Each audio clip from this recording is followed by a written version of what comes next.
Hi everyone and welcome back to my channel and welcome to another match review. Chelsea are through to the quarterfinals of the Carabao Cup after knocking out Blackburn yesterday night in a underwhelming, I would say, 2-0 win. And unfortunately we haven't been in a position where our performances have been that bad, but we haven't been scoring goals.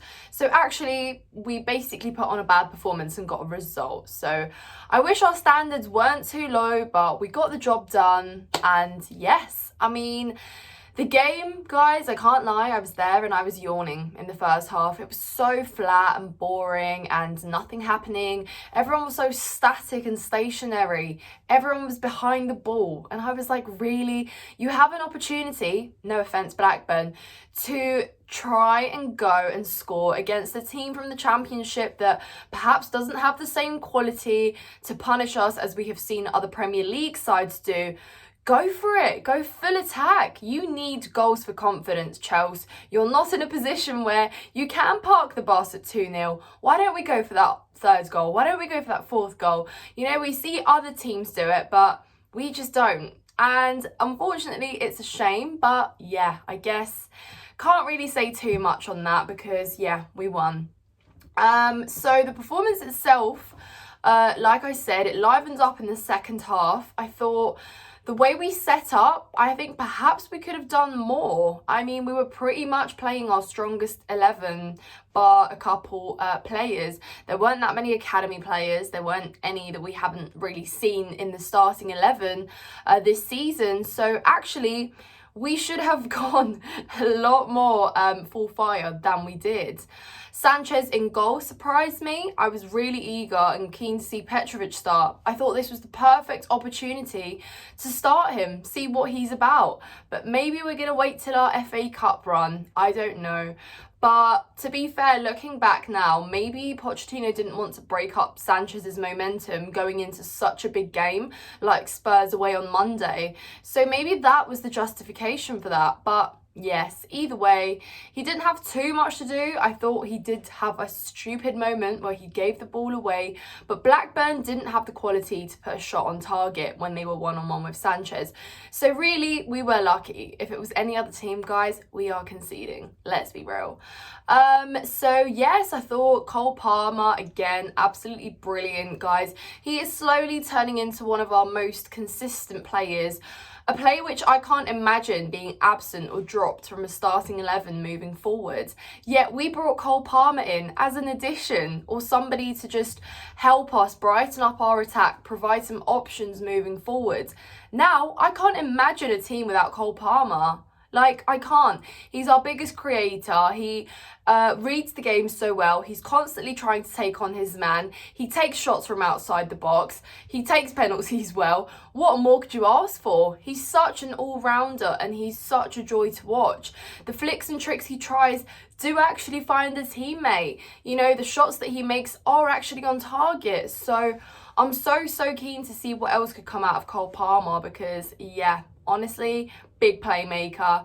And at times I felt sorry for him in that game. He was trying to progress and move the ball forwards, drive it up the pitch, and nobody was around him. Look around? No. What options do you have? You have to turn your back and pass it back or sideways because nobody is moving in front of the ball. So yeah, that was a bit of a frustrating watch at times. And speaking of frustration, guys, can we all agree that Raheem Sterling was not impressive? He had a great goal, but apart from that, yeah. That's the thing about Sterling, guys. It's he will play a game where he's poor, he's overplaying the ball, he's over dribbling it, he's wasting opportunities, he's doing too much in the box and then getting dispossessed because he has 4 players on his back. What else are you going to do? Just release the ball, Sterling.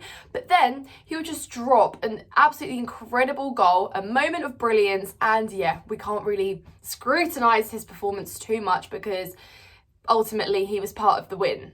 So that is a little bit questionable from Sterling because we know in the big games he does struggle. We haven't seen him scoring or delivering on that level against stronger opposition in the Premier League. So actually he is a bit disappointing. Good morning. So yes, I can't really say the same about his attacking threat as I could for Palmer, because again, did too much. He always takes it up until the very end and looks to make a pass, but it's just not going anywhere. You need to be looking up and making that pass earlier, outside the box, you know, switching it up. We see that when he takes 1 or 2 touches and then takes a shot, like he did for the goal, it produces, it's good, it's working. When he is doing too much, yeah, it often results in nothingness. Frantic feet is what I call Sterling. But yes, our back line though, guys, how pleased are you to see Badiashile on the score sheet, back in the lineup, looking cool as a cucumber in our back line alongside Disasi, who we know have a bit of previous history playing together. But what I was more impressed with was with the fact that we, what was my point? Yes, the fact that we, you know, put trust in Badiashile when he came in and he was delivering. He was that kind of bright spark of a player who, with such little experience in Chelsea's side, did so much. And I could probably say that alongside Enzo and Thiago Silva, he was probably up there with our best players last season. And he was literally here since, what, January? It was such a shame to see that after such a successful spell in such a horrible season, he then went on to get injured. Then Levi Colwill walked through the door, sparked excitement among Chelsea fans.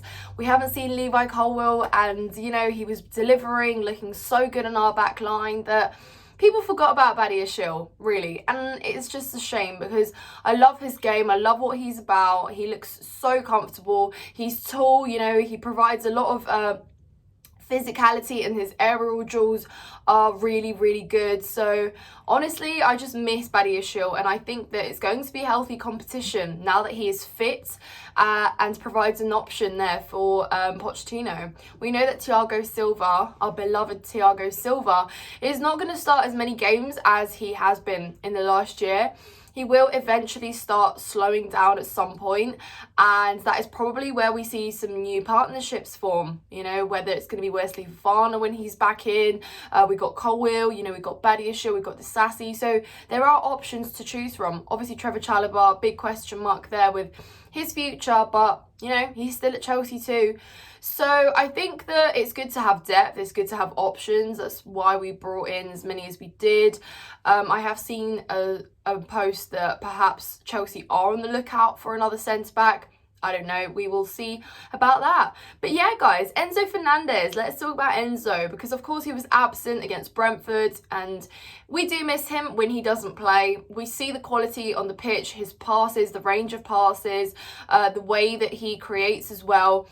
Obviously, when he tries to get shots off, he just doesn't possess the power to put a shot off that, you know, is strong or is threatening. It's always sort of in the keeper, but we don't buy him to take our shots and score our goals. So I'm not going to be too overly critical there with him, but still really pleased to see him. I think he's got so much more to his game that he can bring. And yeah, but anyways, guys, to round off on a little bit of a more negative note, let's talk about the substitutions of the game, and let me know your thoughts in the comments down below. I was a bit confused as to why Caicedo came on before Noni Madueke. Why did we not bring our forward on first? Why didn't we bring Noni on first? Why didn't we bring on Noni for him to get some minutes up his belt after he hasn't been playing? Those minutes have to come from somewhere. You are 2-0 up at home against Blackburn. Go for another one. Why are we parking the bus at 2-0 against Blackburn? I know it's a knockout game, and I know that's enough at that point in the game to proceed to the next round, but we need goals for confidence. We need that to, you know, complement our confidence, and I wanted to see us go for it. Like I said, it was a boring game overall, so seeing another goal would have added a little bit of spice to that game. We see teams in these cup games get 5-0 on the line, 4-0, and, you know, we got 2-0, and it was pretty much a strong starting 11. So yeah, bit disappointed on that note, but like I said, I choose to be a little bit more positive about this one. We are through. We've got Newcastle in the next round, which of course is going to be difficult in its own. Obviously, they knocked out Manchester United last night with a very convincing 3-0 win with a less strong team. So there are going to be some difficulties. We are at home. Could that be an advantage? Could we get through? I want this cup, guys. I want us to win this cup. Okay? Yeah. Up the Chelsea, guys. Subscribe to this channel if you haven't done so already. Really, really helps me out. And please just thumbs up. It really just takes 1 second. If you like this video, shares it round. Really, really helps me out, guys. Massively appreciate all your comments, your feedback, and your love. Thank you so much for watching. Have a great day.